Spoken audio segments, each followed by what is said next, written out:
itu namanya belanja.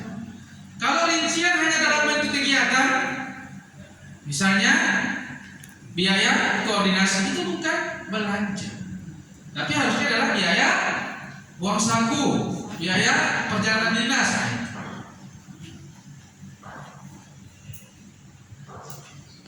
Bisa dipahami nggak? Ya. Jadi sesuai arahan dari kementerian bahwa APBD harus dibahas dan dilakukan perincian. Jadi kalau BPD ke depan melihat kegiatan yang hanya belanja kegiatan, tidak ada rincian, maka wajib untuk diserahkan kembali untuk dilakukan perbaikan. Seperti itu. Tapi bukan berarti bahwa rincian ini adalah itu mesti harus dilihat. Makanya rincian anggaran biaya itu tidak boleh diberikan kepada siapa, ya, terkecuali ada surat untuk misalnya melakukan pemeriksaan oleh pihak yang berwenang, ya. Makanya rincian anggaran biaya itu seharusnya diperiksa kepada orang yang kompatibel, ya, sesuai bidangnya. Makanya harus diperiksa oleh dinas PU, ya. Jadi teman-teman dalam menyusun RAB di desa, idealnya harus diperiksa, atau kalau tidak kepada kita pendamping yang punya basic keilmuan sebagai sarjana teknik. Contoh misalnya untuk kegiatan pembangunan. Tapi kalau untuk kegiatan lain, misalnya pengadaan sapi yang nggak ada spesifikasinya, nggak ada rinciannya, cuma kelompokan. Ada sapi sekian ekor, anggarannya sekian. Harusnya kan kalau RAB itu harus ada rinciannya. Spesifikasinya apa sih sapi ini? Ya. Mesti harus ada survei harganya. Ya. Bisa dipahami ini? Tapi kalau setelah masa pelaksanaan, maka bisa diminta RAB-nya jika ada sesuatu yang ingin dilakukan pemeriksaan oleh pihak-pihak tertentu. Ya. Kenapa nggak boleh diminta? Ya memang begitu sudah aturannya. Di daerah kan nggak ada minta-minta RAB. Kalau ini RAB dibuka, maka pasti akan kacau. Ya, kacau. Pasti ada yang bilang, oh di sini lebih murah, di sana lebih mahal. Kenapa bukan di sini ya? Ya, pasti akan banyak yang cari-cari ke sana. Akuntabel, partisipatif, tertib dan disiplin anggaran. Dan itu yang harus dipenuhi di dalam proses pengelolaan keuangan, termasuk di dalam pelaksanaan pengadaan barang jasa di desa. Mesti harus, ya, dapat dipertanggungjawabkan. Kalau ada transaksi, buktikan transaksinya mana, ya, dan buktikan fisiknya. Jangan sampai ada yang fiktif, ya. Ada kegiatan, tapi ada juga kegiatan yang lemah pertanggungjawabannya. Contoh yang lemah pertanggungjawabannya kegiatan apa? Kegiatan-kegiatan yang membutuhkan masa waktu pertanggungjawaban yang lama. Contoh apa? Pengadaan bibit, ya. Ini kan sukses ini kegiatan pada saat ini setelah panen dan dirasakan oleh masyarakat. Dan itu jauh mesti ditunggu untuk pertanggungjawabannya. Sukses atau berhasil nggak panen? Ya, artinya ada spekulasi di dalam kegiatan-kegiatan usaha pertanian, ya, usaha perikanan. Itu mesti harus memang betul-betul dilakukan estimasi yang bagus agar supaya ini bisa berhasil ke depan. Ya. Begitupun untuk pelatihan ini juga. Ini lemah dari sisi pertanggungjawaban. Yang pertanggungjawabannya hanya datang, duduk, daftar hadir, terima transport, selesai. Tapi sebetulnya intinya adalah adakah hasil yang diperoleh sini diterapkan di desa. Dokumennya ada. Terima tentang pengadaan barang jasa, maka dokumen pengadaan barang jasa di desa itu lengkap. Bisa diaplikasikan di desa. Kemudian kita bahas data SDGs, Setelah pulang dari sini, SDGs-nya sudah terisi semua. Nah, maka yang ikut pelatihan punya beban dalam mempertanggungjawabkan kegiatan ini. Ya.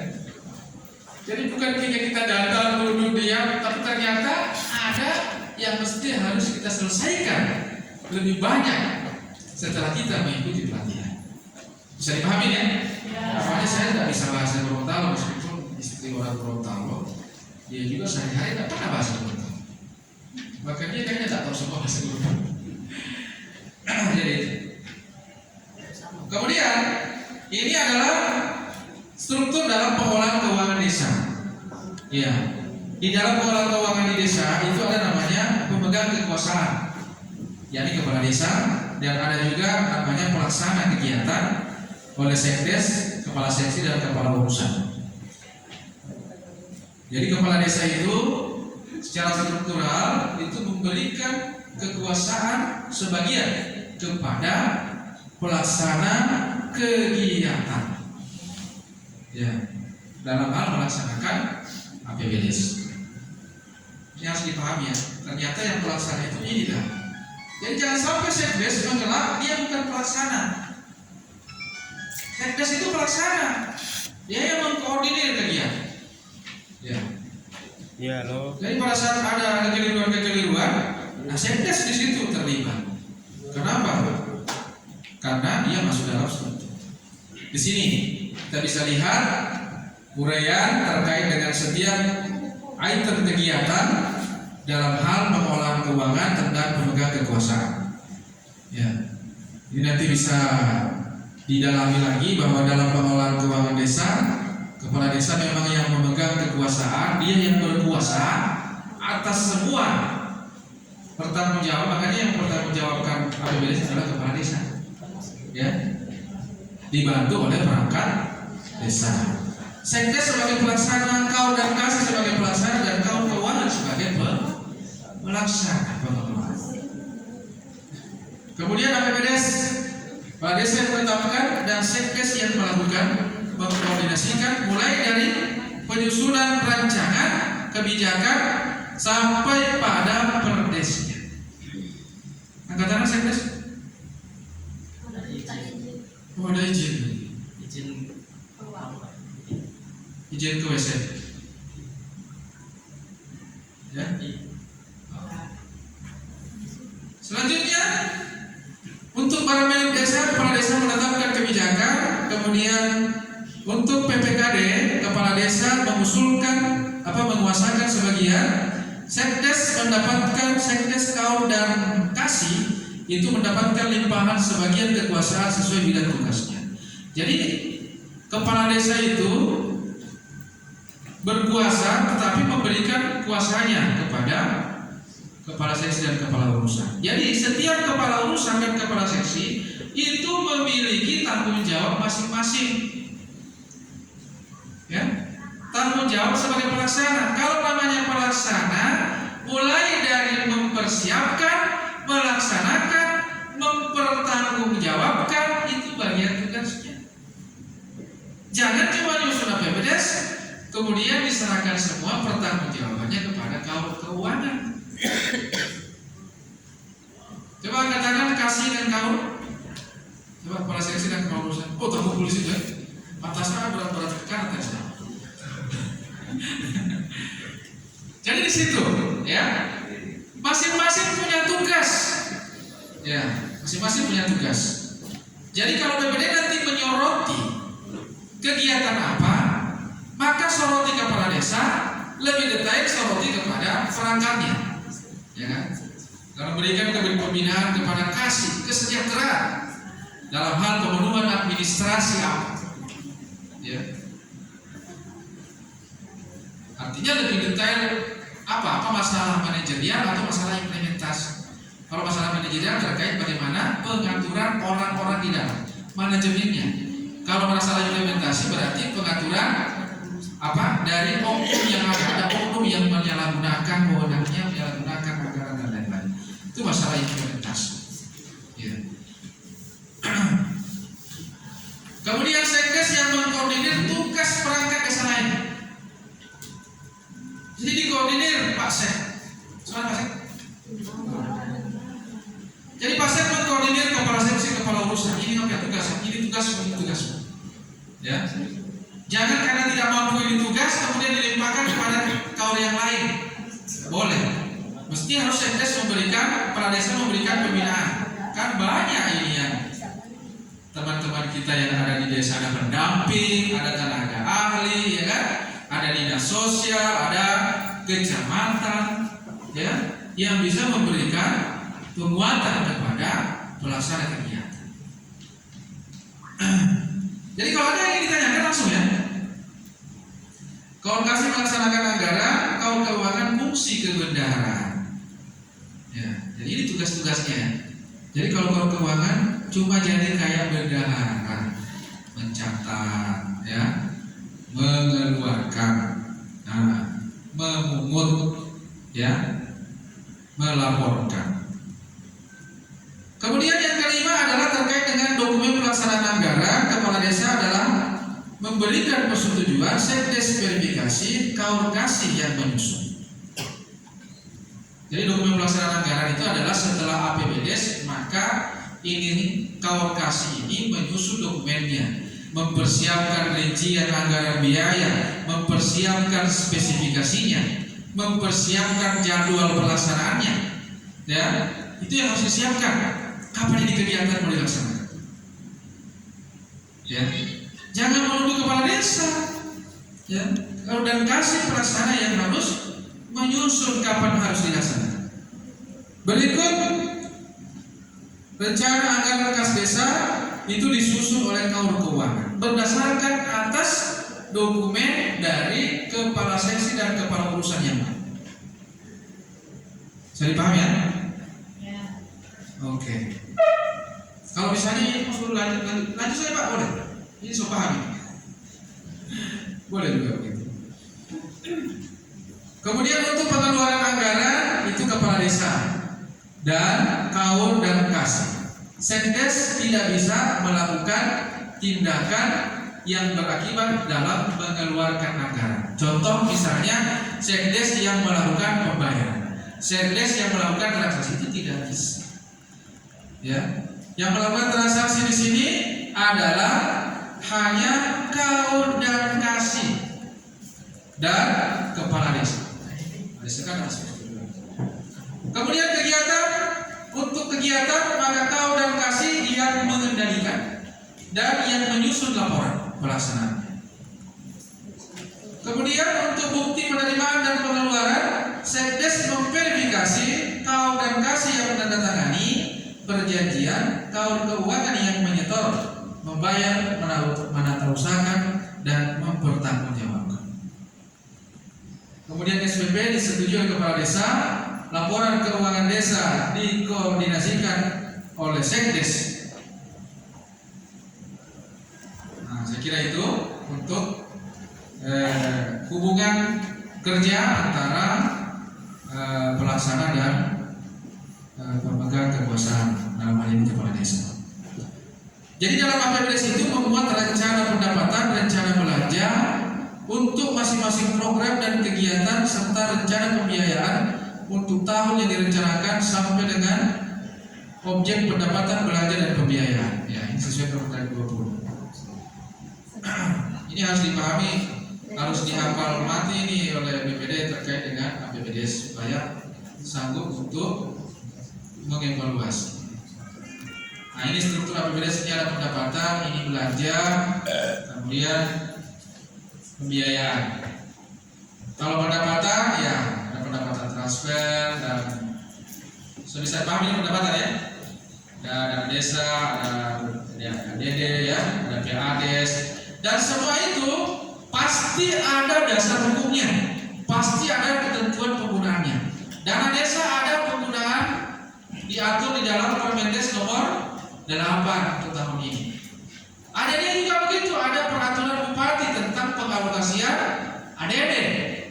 PAD juga ada. PAD diatur di mana? Saya tanya BPD, PAD itu diatur penggunaannya di mana? Ya? PAD diatur penggunaannya di mana? Tidak tahu. Bilang dia tidak tahu, kalau tidak tahu atau belum tahu atau wallahu a'lam bishawab. Hanya Allah yang tahu. Jadi PADS itu diatur penggunaannya sesuai dengan sumber anggarannya. Contoh, kalau dia PADS-nya dari BUMDes, maka diatur melalui aturan BUMDes. Dasar hukum BUMDes ada namanya ADART, anggaran dasar anggaran rumah tangga. Di situ dijelaskan bahwa PADS itu BUMDes itu hasilnya diperuntukkan untuk penambahan modal dan untuk penggunaan pendapatan asli desa. Pendapatan asli desa digunakan untuk ini. Ya. Jadi tidak serta-merta digunakan untuk yang lain-lain. Makanya saya bingung di desa lain ada PADS, ada Bungkaba, kemudian langsung dieksekusi untuk jadi pajaran dinas. Bingung saya.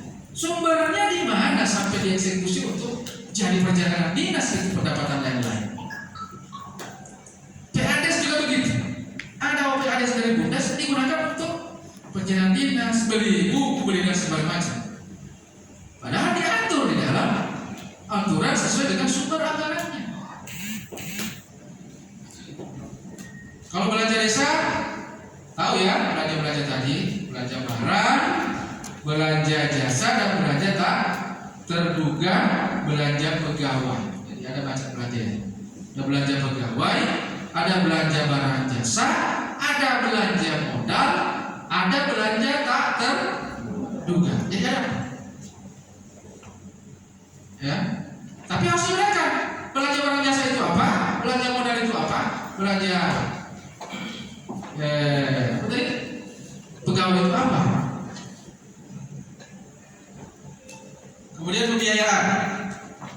Ini pembiayaan adalah semua penerimaan atau pengeluaran, ya, semua penerimaan yang perlu dibayar kembali atau pengeluaran yang akan diterima kembali. Jadi kalau ada pengeluaran penyertaan modal, seyogyanya ini penyertaan modal ini harus diterima kembali ke desa. Desa harus terima kembali itu. Kalau misalnya dia penyertaan modal 100 juta, desa harus mampu untuk mengontrol diri supaya diterima juga itu 100 juta kembali ke APBD. Dalam bentuk apa? Dalam bentuk PADS. Ya. Ini coba seberapa anggaran penyertaan modal BUMDes yang tidak kembali. Coba ya. Ini harus BPD mesti harus membantu ini pemerintah desa baik dalam bentuk tenaga maupun pikiran agar supaya ini kegiatan penyelenggaraan pemerintah desa ini bisa berjalan dengan baik. Nah, ini kewenangan desa. Ini perlu saya sampaikan, memang ini saya sampaikan sebagai bahan bacaan saja, ya.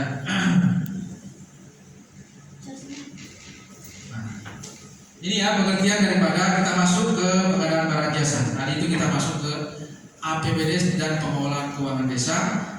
Sedikit saya menyentil karena ada kaitannya juga terkait dengan PBJ.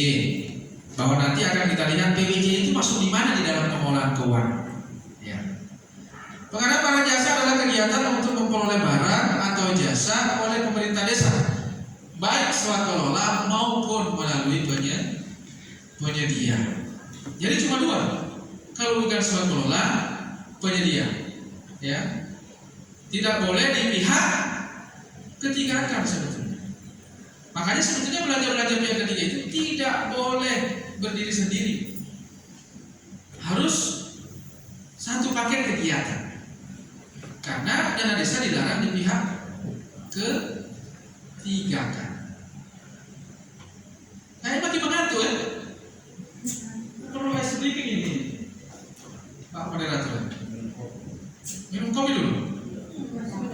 Makanya harus lebih banyak aktif ya, respon. Ya, apa yang saya sampaikan.